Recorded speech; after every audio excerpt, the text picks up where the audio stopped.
All right, we're now going to go over some core exercises. Whenever we're training core, we always want to make sure we train it three-dimensionally. So that means training the anterior part, which is the front, training the posterior part, which is the back, and the obliques, which is the side. So for the first one, the anterior part, we're going to go into a V-up. So we're going to go arms up over our head. We're going to bring our arms and our legs up together, and then come back down.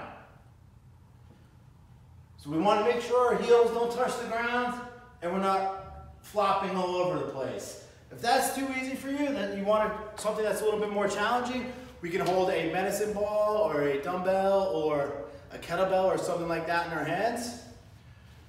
The next one we're going to train is the obliques, so that's going to be the side part. We're going to go into what's called a Pallof press. So we can grab a band, interlock the fingers, have the band pull you from the side, go into a nice athletic stance, feet shoulder width apart. We're going to press out and then come back in. The goal of this exercise is to keep our hands in the middle of our body the whole time. The band's going to want to pull us and give us the resistance to come back to the side. We want to use our obliques to stay nice and tight and then come back nice and slow and controlled. And we're going to do both sides of that one. Depending on the band resistance, that's a very light band, so I would probably go in the 15 to 20 rep range, or maybe even go 30 seconds on each side. It all varies on the band that you have access to.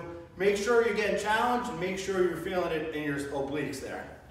And now for the posterior part, our lower back, we're going to go into what are called dead bugs.